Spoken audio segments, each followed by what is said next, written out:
Okay guys, we got a fun project to do. Welcome back to the shop. Glad you could join me. I'm going to be building a custom wooden mantle, a wraparound on top of a stacked stone fireplace. I think it's going to be a really fun project. I took some rough measurements at the site, and now what I'm going to do is I'm going to build the frame or the box for the actual mantle. So right now what I'm going to do to start this off is take a standard 2x4, I'm going to rip it in half directly down the middle, and I'm going to use that to make the box for behind the mantle, and that's going to be the framework. And once we get the framework done, it's going to be in a U shape because it's going to slide right in on top of the stacked stone and go all the way back to the wall on the sides and come around. And then when that's perfect, when I go out to the site and actually fit it in to see that it's perfect, then I can bring it back here and I can make the freeze board and the wraparound, the crown molding, the bed molding, and all that fancy stuff and make it look good. Then we're going to stain it, polyurethane it, and then we'll install it at the customer's house. All right, let's make some sawdust. The first thing I want to do before I rip the long lumber in half is grab a smaller piece of 2x4. What I want to do is just, every 2x4, when you buy the Douglas fir style, they have a rounded edge. I'm just going to cut that off, square up both edges. So I'm going to take a smaller piece instead of working with the actual long stock first, and we're going to set it just about 1/8 or 1/16 of an inch to cut off the roundness and have a nice straight edge to work with. All right, so I'm setting my fence using the smaller stock, which is exactly the same size because they're all milled in the same factory. So you know that they're all going to be the same size. You can put this on here, get your set up with your fence, and then you can run the longboard through.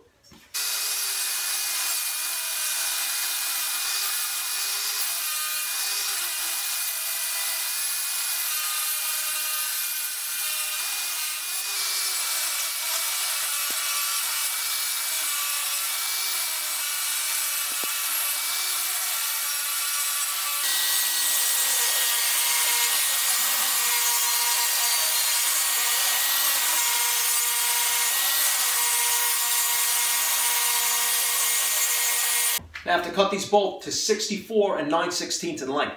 Best way to do that, you have two pieces or more to cut, you want them exactly the same, do it on the miter saw. Set up a positive stop, stop block, whatever you want to call it. I like to set my tape from the positive stop all the way down until I get near the blade. Then I bring the blade down to the tape, make sure I'm accurate, lock everything in place, make the cuts.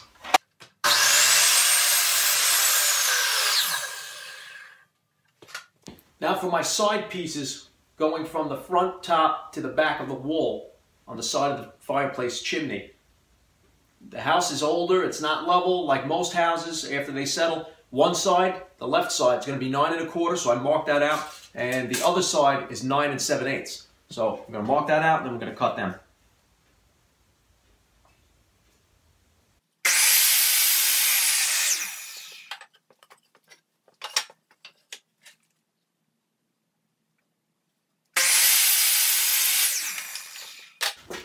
Okay, I'm going to start some quick assembly on this frame here. Now, the client wants a 5-inch freeze board. The freeze board, if you're not familiar with it, is the actual front part of the mantle, which looks like a thick board that the shelf sits on. So when you look directly at the mantle, the freeze board goes across, and then the shelf sits on top. And that'll have the fancy molding and all the good trim.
Now that we've cut the miters on the corner of the freeze board for the front, what we need to do is put some glue on there so it's going to be a permanent fix. Then we're going to pre-drill with a countersink bit, and we're going to install it with these all-purpose construction screws.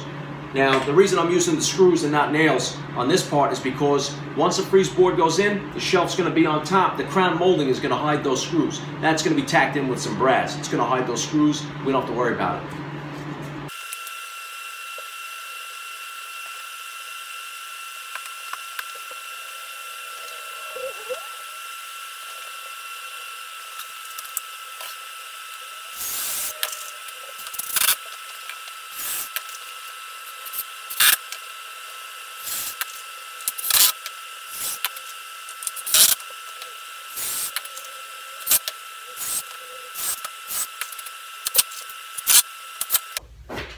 Since the bottom molding won't be able to reach to cover the screws, we're going to just tack that in with some 18 gauge brads.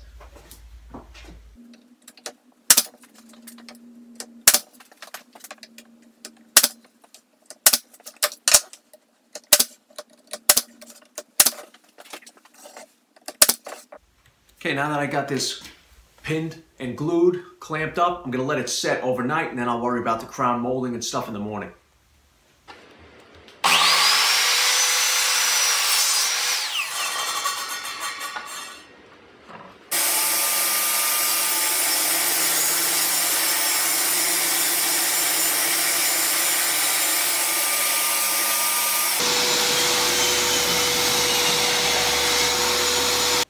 Now I'm going to join these returns to the main shelf with a biscuit joiner. It's a great way to line it up and help it adhere to the other piece, keep it level until the glue dries. So I already made my marks.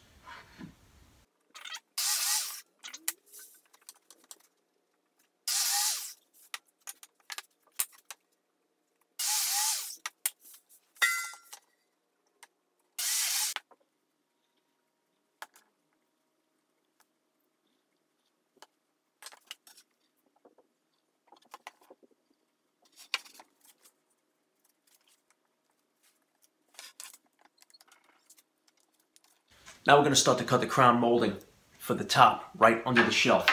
So I've marked it out. I'm going to go a little bit further than I need to on the waist side, so this way I can bring it back there, measure it up, and nibble a little bit off at a time.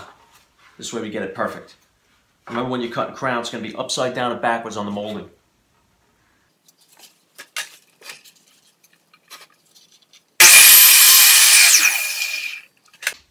Now, since I'm not installing the shelf right away, what I'm going to do is use this as a reference. This is a piece of scrap right here. I just clamped it to the frame, and that'll make a guide for me to install my crown molding. So I'm just going to put some glue, and we'll tack it in with some pin nails.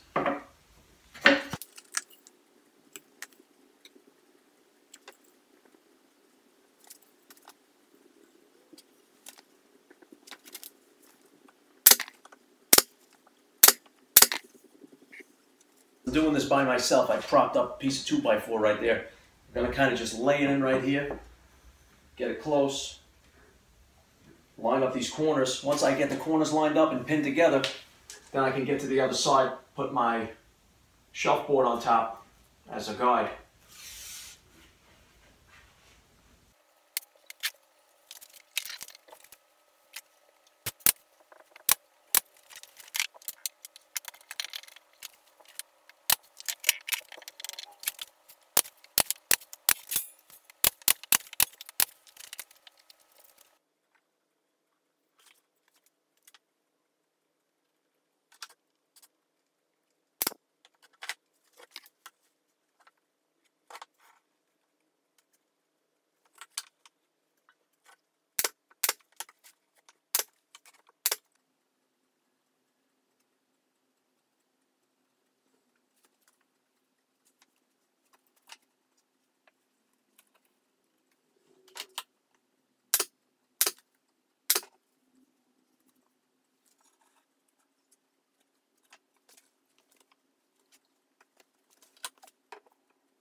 Well, guys, that's it for the mantle project. I hope you guys enjoyed the build, and sorry I couldn't take you in a customer's house when you watch me install it, but it was real easy. Screwed it in through the studs, nailed the shelf in from the top to the nail board, and that's it. Here's a shot of it real quick installed.